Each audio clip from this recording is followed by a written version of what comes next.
Hello friends, कैसे हैं आप सब लोग। उम्मीद करती हूँ अच्छे होंगे और स्वस्थ होंगे। मैं डॉक्टर प्रीति आप सबका अपने चैनल में बहुत बहुत स्वागत करती हूँ। फ्रेंड्स, आज हम बात करेंगे स्कैबीज के बारे में। स्कैबीज क्या है, इसके क्या क्या सिम्टम्स हैं और साथ में ही हम जानेंगे इसके ट्रीटमेंट के बारे में।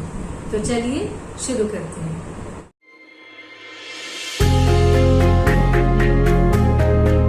सबसे पहले अगर आप मेरे चैनल पर नए हैं तो मेरे चैनल को सब्सक्राइब करना बिल्कुल मत भूलिएगा। साथ में ही बेल आइकन को भी प्रेस कर दें ताकि मेरी वीडियोस के नोटिफिकेशन आप तक आते रहें।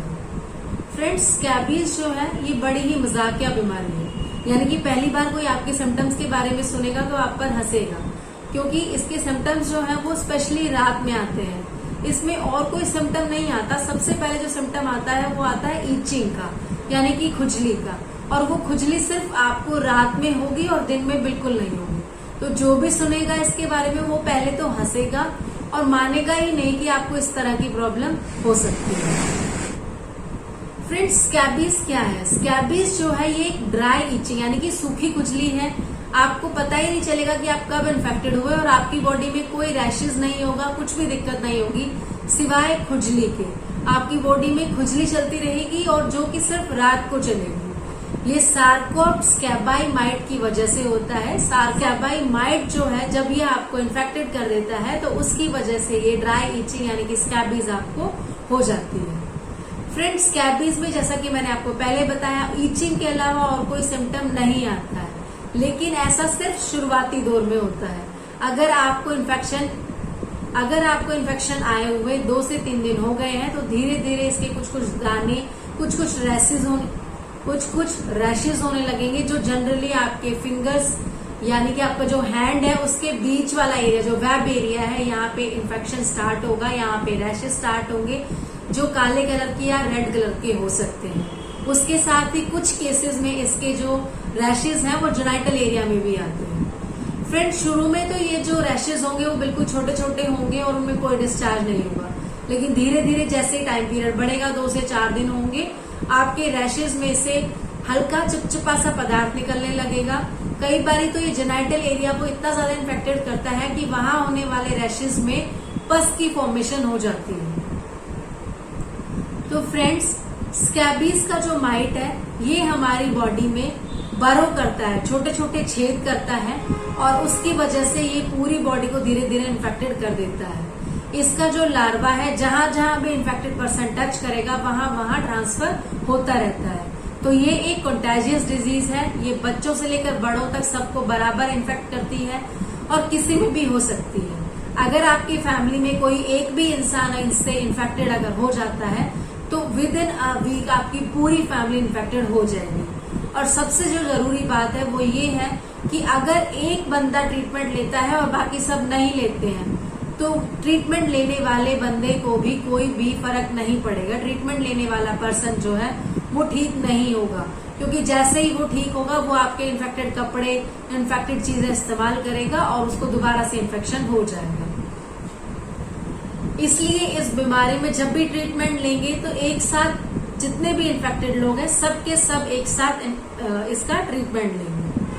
अब बात करते हैं कि आपने क्या क्या ऐसे हाइजीन के स्टेप उठाने हैं जिससे आप इस इन्फेक्शन को पूरी फैमिली में फैलने से रोक सकते हैं। सबसे पहले, अगर जो भी आपकी फैमिली में इन्फेक्टेड हो गया है और आपको पता चल गया कि उनको स्कैबीज है तो उनको बिल्कुल अलग कर दीजिए। उनके कोई भी इस्तेमाल की हुई चीज घर में कोई भी इस्तेमाल ना करें, तो इससे आप सब लोग बचे रह सकते हैं। साथ में ही अगर आपकी पूरी फैमिली इन्फेक्टेड हो गई है जाने अनजाने में, तो आप लोग दवाई लेने के साथ साथ अपने सारे कपड़ों को, अपने इस्तेमाल की हुई सारी चीजों को गर्म पानी से वॉश करेंगे और उसमें डिटॉल डालकर वॉश करेंगे। फ्रेंड्स, डिटॉल डालकर वॉश करने से जो कीड़ा है वो मर जाएगा, वो जो माइट है वो मर जाएगा और आपको ये इन्फेक्शन दोबारा होने के चांसेस बिल्कुल ना के बराबर हो जाएंगे। उसके साथ ही आपके जो बेडिंग आपने इस्तेमाल की है उनको धूप में डाल दें। अगर ऐसा करना पॉसिबल ना हो तो आप अपने जितने भी बेड और चारपाइयां इस्तेमाल कर रहे हैं उनको डिटॉल से क्लीन कर दें। ऐसा करने से भी आप माइट को वहीं की वहीं खत्म कर देंगे। फ्रेंड्स, स्कैबीज की सबसे बड़ी पहचान यही होती है कि उसमें ईचिंग होती है और सिर्फ रात को होती है। लेकिन इसके होने के चांसेस भी तभी होते हैं जब आप किसी इन्फेक्टेड पर्सन के कांटेक्ट में आते हैं। तो कभी कभी ये पेट आपके घर में जो पेट है उससे भी हो सकता है, कई बार ये धान की खेती के दौरान भी हो जाता है और कपास की खेती के दौरान भी हो जाता है। मेरे पास बहुत सारे ऐसे पेशेंट आते हैं जो कपास की खेती के दौरान या धान की खेती के दौरान इस तरह की कंप्लेंट लेकर आते हैं और फिर उनकी फैमिली उन पर हंसती है और उनकी बात का सीरियसली नहीं लेती है। लेकिन धीरे धीरे पूरी फैमिली जब इन्फेक्टेड हो जाती है तो फिर सबको समझ में आता है कि वाकई में ये कोई बीमारी है और इसका हमें ट्रीटमेंट की जरूरत पड़ रही है। तब वो हमारे पास आते हैं और तब वो ट्रीटमेंट लेते हैं। अब बात करते हैं इसके होम्योपैथिक ट्रीटमेंट के बारे में।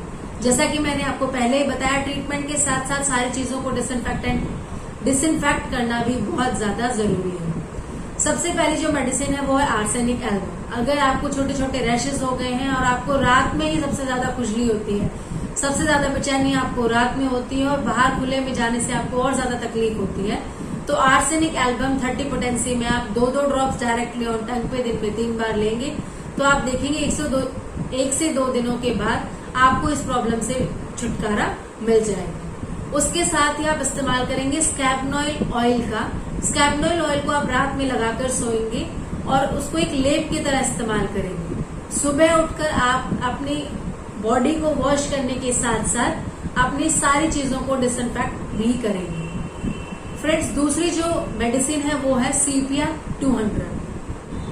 सीपिया 200 को आप इस्तेमाल कर सकते हैं उन केसेस में जहां आपको गर्मी से राहत मिलती है, खुजलाते खुजलाते इतनी खुजली करते हैं कि उसमें ब्लड निकल आता है और आपको खुजली करने से बिल्कुल आराम नहीं मिलता है।